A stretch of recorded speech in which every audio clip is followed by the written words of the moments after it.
Inside Overseas Basketball. Inside Overseas Basketball. Inside Overseas Basketball. Welcome to Inside Overseas Basketball.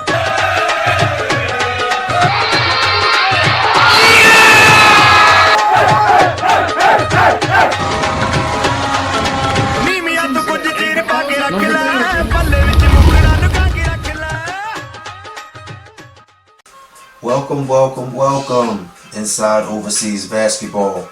We got a great lineup for you today, so I don't want to take too much of your time. I'm going to jump right into it. The number one question I get from players on Facebook, Instagram, players all around the country. Oh, hey, how do I get my career started overseas? The reason why I chose to start the show off with this topic is because I'm going to my 13th year playing professionally overseas. I just re-signed here in Iceland again for another season, which will take me to my 39th birthday. So I have a pretty good idea on what it takes to get started, and not just get started, but how to have a fruitful, long career.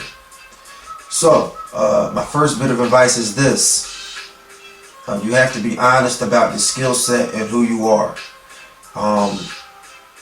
With the prevalence of social media today, a lot of players have a misconception about what their basketball value is. What I mean by that is you get so many likes on Facebook and Instagram from your friends that you have a misconception about who you really are in the eyes of the decision makers.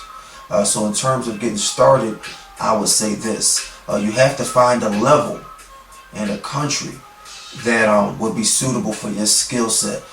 Myself, for example, I was a Division I walk-on in college and ended up transferring and graduating from a D2 school. At the time, actually, Roberts Wesleyan College was an NAIA school. It wasn't even D2 yet. So when I came out of school, I 5'10", 175 pounds, coming out of an NAIA. No one knew who I was and no one cared. So my initial path into finding a contract was through an exposure camp held in Syracuse, actually at Syracuse University. Now, the blessing for me was that, I was super athletic at the time. I was fairly skilled. I could handle the ball, shoot the ball. But my main thing was I was really fast and quick, and I had a 40-inch vertical. So with those type of attributes, it allowed me to stand out in the camp setting, because camp settings are up and down, up and down, up and down, up and down.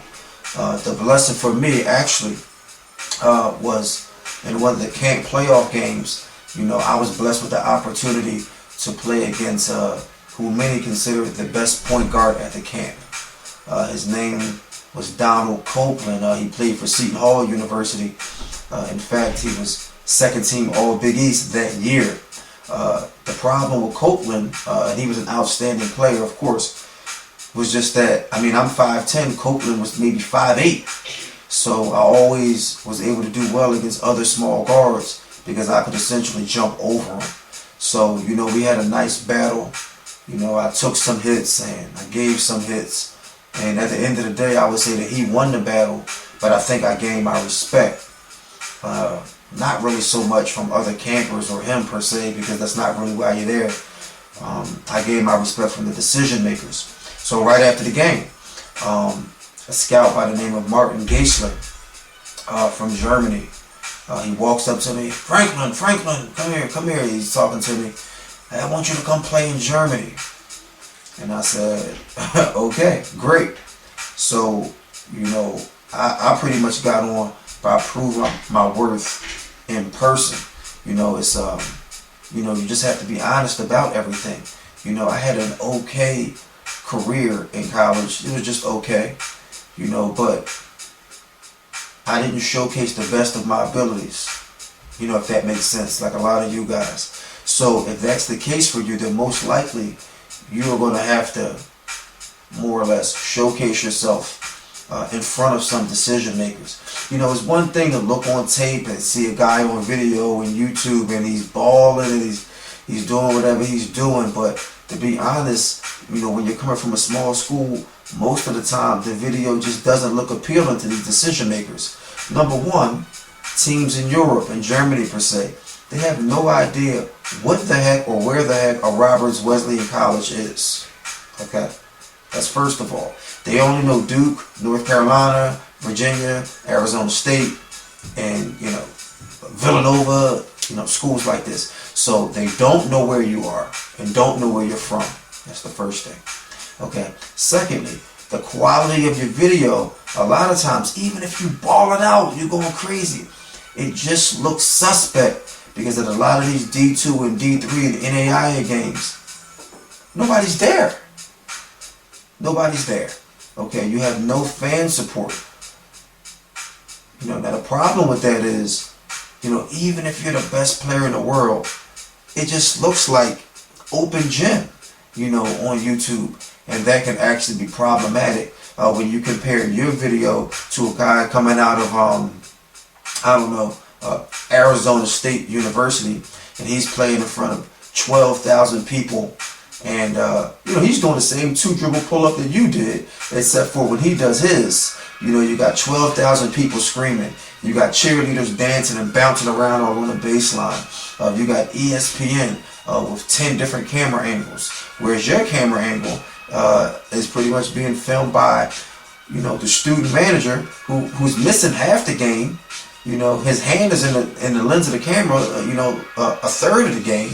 And it just doesn't have that same effect. So you got to be real about who you are. So the first thing I would say is just that, you got to keep it 100 out here.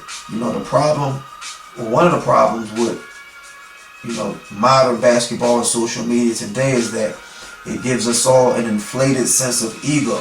We all tend to think that we're greater than we are.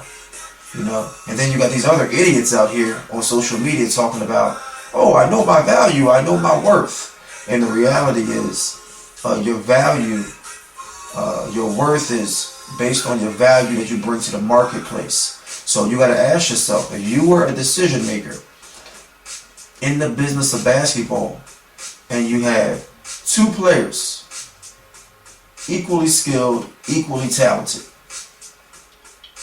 One is coming from Georgetown University, and the other one is coming from Georgia State College, A&M Tech, or whatever.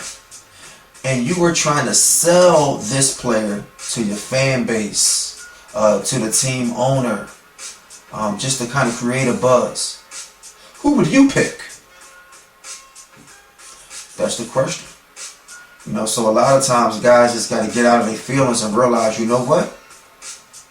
Like, in my mind, I'm hot, and in my mind, I can do this. But in the business of basketball, I'm just not that popping.